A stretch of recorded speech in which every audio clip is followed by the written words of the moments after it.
आइए हम प्रार्थना करें। सर्वशक्तिमान दयालु पिता परमेश्वर, आपने हमसे वादा किया है कि जहां 2 या 3 नर हमसे इकट्ठे हों, मैं उनका मांगा वर दूंगा। इस समय हम सपरिवार आपके पवित्र वेदी के निकट आते हैं, हमारे मनों को शुद्ध कर कि आत्मा की सच्चाई से हम आपकी आराधना स्तुति कर सकें, हमारे प्रभु यीशु ख्रिस्त के द्वारा। आमीन।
Praise the Lord.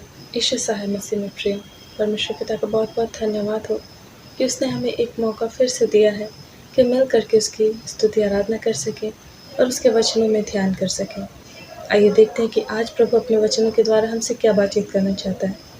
लेकिन प्रिय उससे पहले आइए हम छोटी दुआ करेंगे। धन्यवाद, स्तुति, आदर, प्रशंसा, महिमा तुझको चढ़ाते पिता परमेश्वर, तुम्हारे मध्य में उपस्थित है। पिता हमें से हर एक को तेरे हाथों में सौंपते हैं। हमारे सुनने वाले कान खोल दे, हमारी देखने वाली आंखें खोल दे पिता परमेश्वर, ताकि हम तेरी बातों को सुन सकें और जो तू हमें दिखाना चाह रहे हो उन्हें हम देख सकें। पिता सारा नियंत्रण हम तेरे हाथों में सौंपते हैं। सारे रोक टोक और बाधा की बातों को दूर कर और प्रभु जी हमारे मनों को स्थिर कर। हम हर एक से बातें कर, बोलने वाले और सुनने वाले को हम तेरे नियंत्रण में सौंप देते प्रभु जी। प्रभु यीशु मसीह के सामर्थ्य नाम में प्रार्थना मांगते हैं, आमीन। Praise the Lord.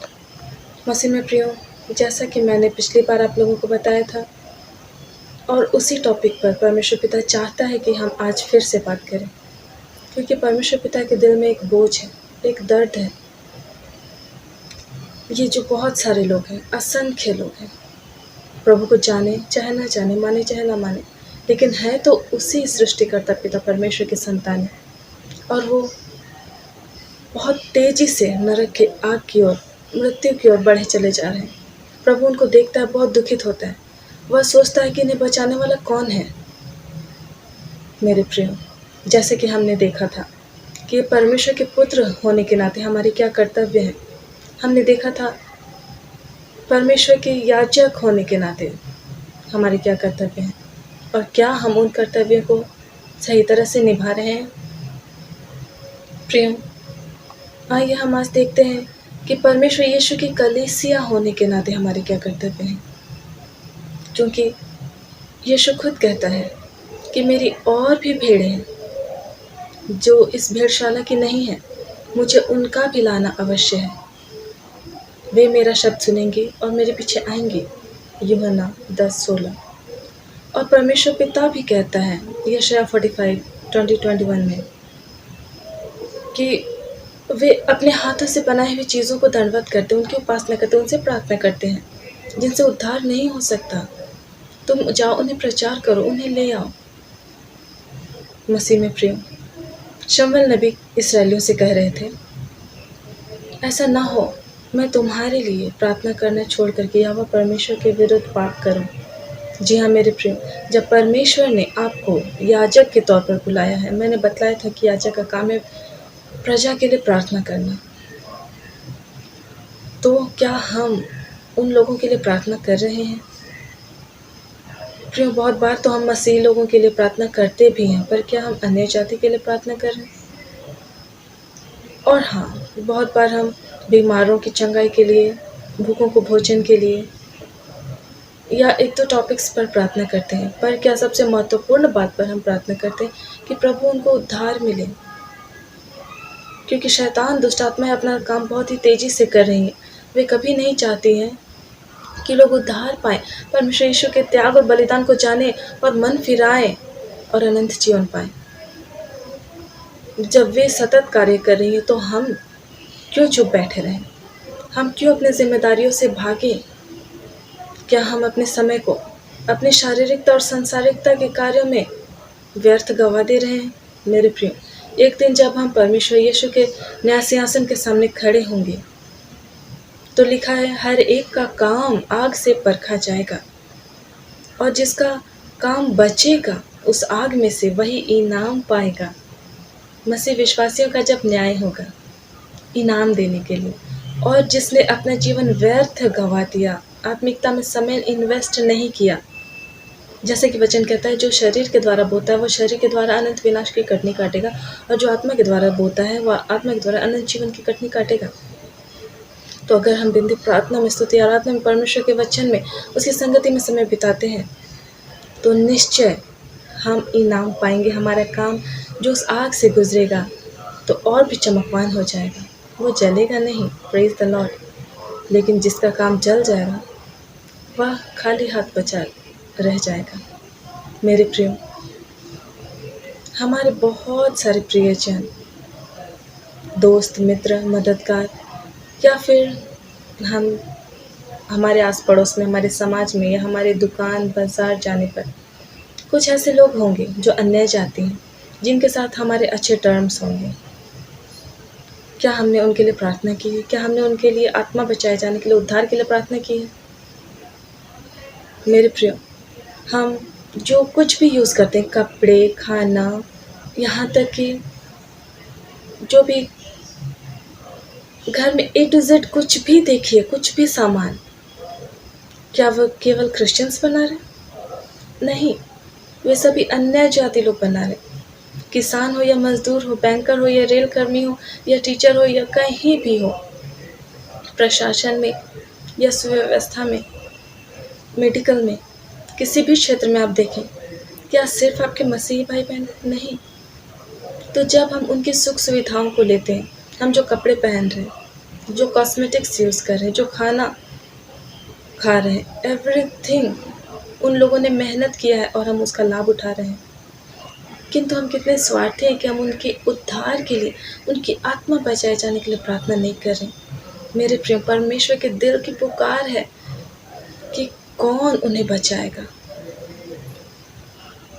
ये हमारी ड्यूटी है कि हम उनके लिए प्रार्थना करें, हम उन्हें प्रचार करें।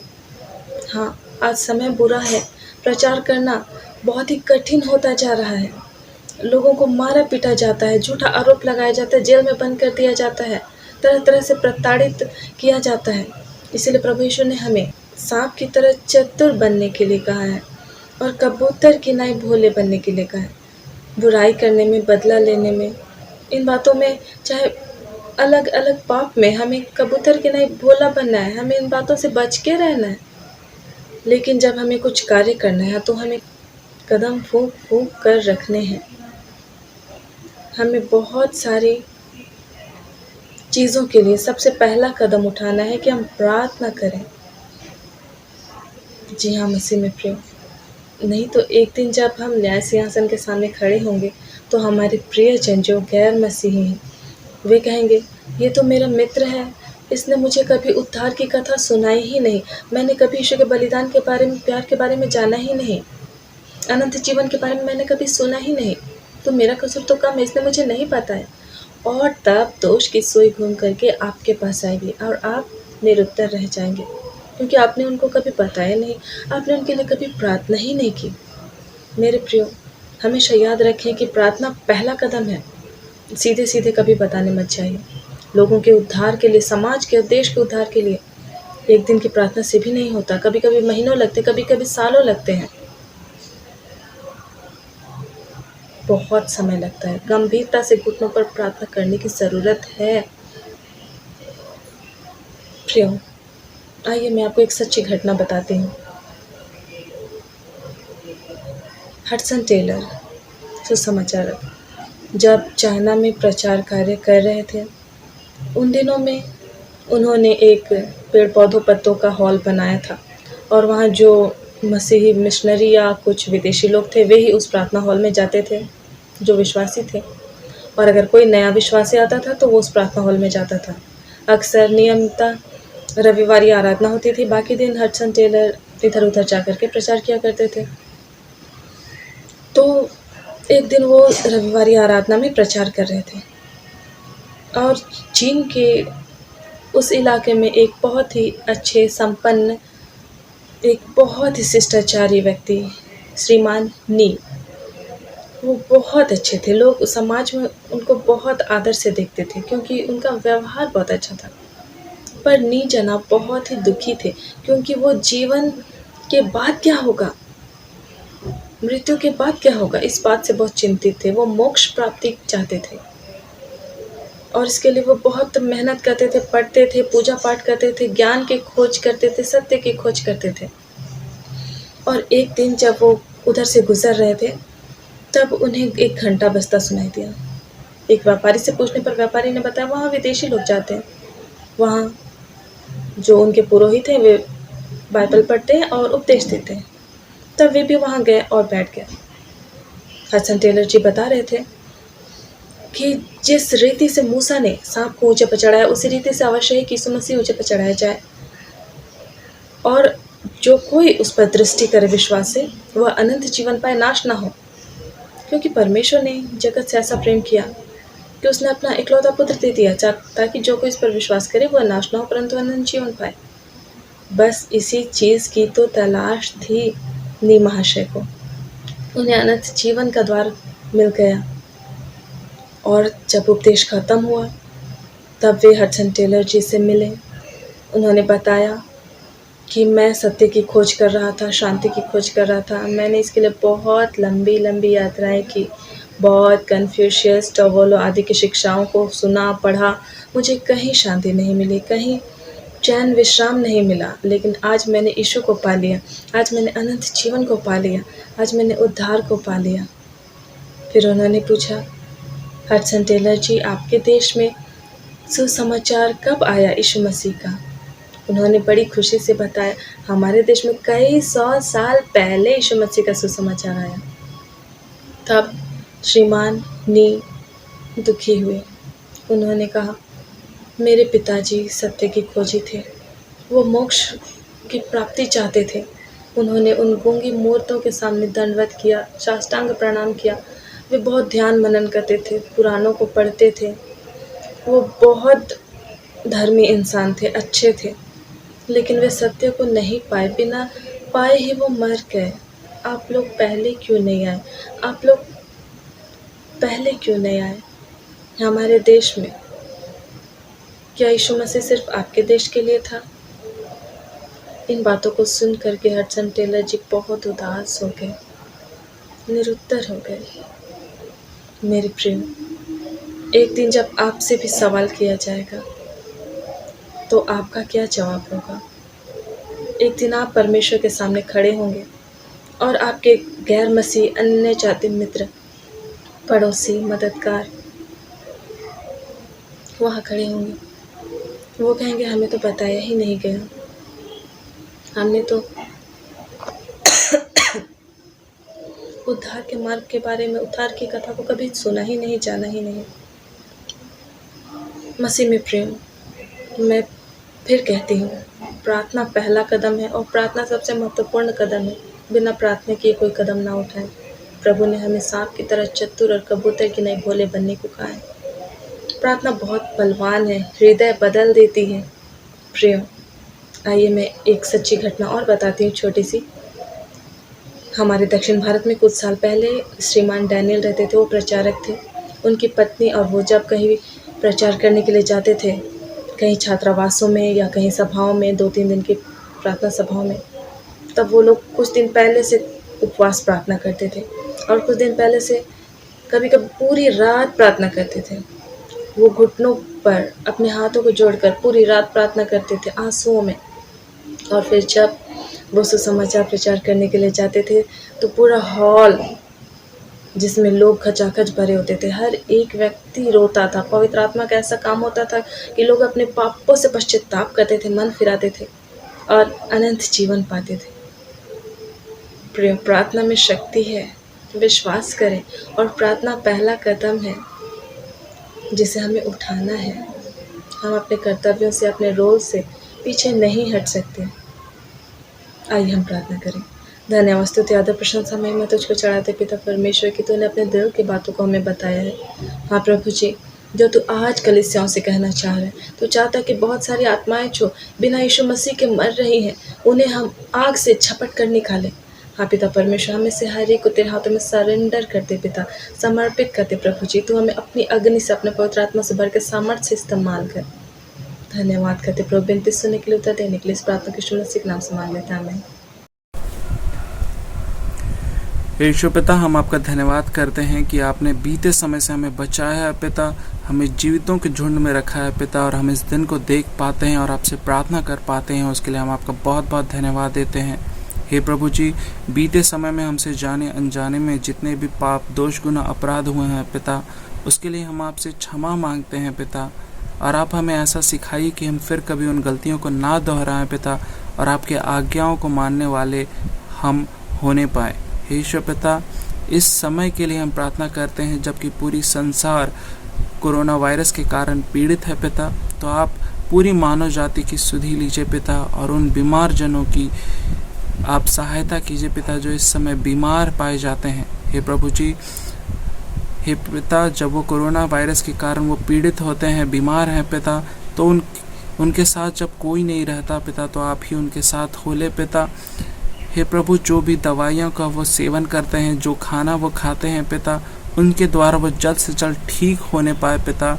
उनकी सेहत की आप इस प्रकार से देखभाल कीजिए कि वो आपके अनुसार वो ठीक होने पाए पिता, और आपका धन्यवाद देने वाले वो होने पाए। यीशु पिता, जितने भी डॉक्टर्स, नर्स, सेवक और उनके परिवार वाले उनकी सेवा में चिंतित रहते हैं और दिन रात उनकी सेवा करते हैं प्रभु, तो तू ही उनकी देखभाल कर पिता, उनको थकने ना दे पिता, और अपनी ओर से उनके लिए ऐसी ऊर्जा उनमें भर दे कि पिता वो बिना रुके उनकी सेवा करे पिता, और उनको ठीक होने की मदद आपके द्वारा पूर्ण होती रहे।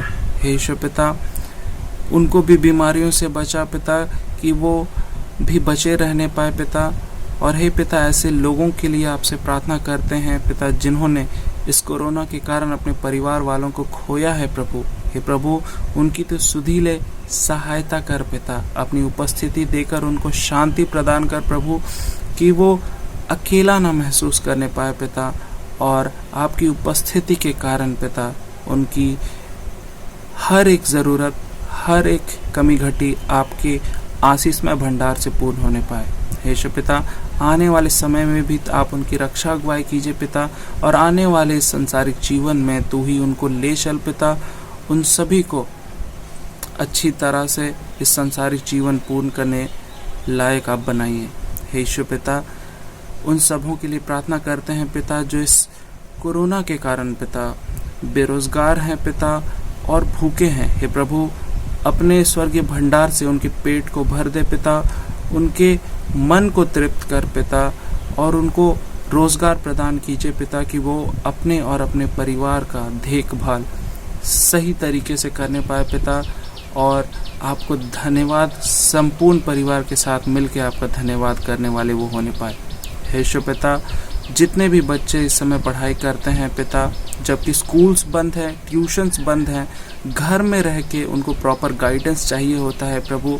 हे प्रभु, आप ही उनको गाइड करिए पिता, और जो कुछ भी वो पढ़ते हैं पिता, उसको पढ़ के मेहनत करे पिता, और घर पे रहने के बावजूद 100 गुना फल लाने वाले वो बच्चे होने पाए। हे ईश्वर पिता, जितने भी युवा हैं जो नौकरियों की तलाश में हैं पिता, हे प्रभु, तू उनकी सहायता कर।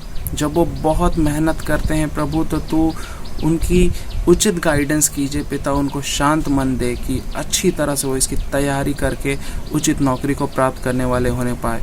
हे प्रभु, इस समय बहुत सारे लोग जो पिता, हम सभी लोग हैं, हम अपने विश्वास के लिए आपसे प्रार्थना करते हैं पिता, जबकि गिरजाघर बंद है पिता, हम प्रेयर मीटिंग्स में भी जमा नहीं हो पाते हैं पिता, तो आप हमारी सहायता कीजिए प्रभु।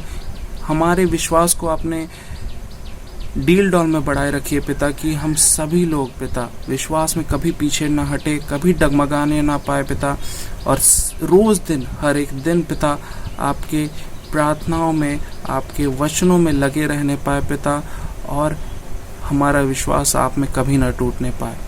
हे ईश्वर पिता, उन सभी लोगों के लिए आपसे प्रार्थना करते हैं जो अन्य जातीय हैं पिता, जो आपको नहीं जानते हैं पिता, परंतु आपने उनको बनाया है प्रभु, और होने पाए कि इस समय आप उनके दुख दर्द को दूर कीजिए, उनको आशीष दीजिए पिता, और होने पाए कि सुसमाचार प्रचारकों के द्वारा उनका मन आपकी ओर फिरने पाए प्रभु, आपको जानने वाले वो होने पाए प्रभु, और आपका गवाही होने पाए पिता, कि वो आपके लिए अंतिम समय तक अपने मन को फिराए पिता, और आपकी ओर आने पाए। हे यीशु पिता, हम पूरे विश्वास के साथ इस प्रार्थना को आपके बेटे यीशु मसीह के नाम से हम मांगते हैं। इसे सुनिए और स्वर्ग राज्य में ग्रहण कीजिए। आमीन। हे हमारे पिता, तू जो स्वर्ग में है, तेरा नाम पवित्र माना जाए, तेरा राज्य आए, तेरी इच्छा जैसे स्वर्ग में पूर्ण होती है वैसे इस पृथ्वी पर भी हो। हमारे प्रतिदिन की रोटी आज हमें दे, और हमारे अपराधों को क्षमा कर जैसे हमने अपने अपराधियों को क्षमा किया है, और हमें परीक्षा में ना डाल परंतु बुराई से बचा, क्योंकि राज, महिमा और पराक्रम युगानुयुग तेरी ही है। आमीन।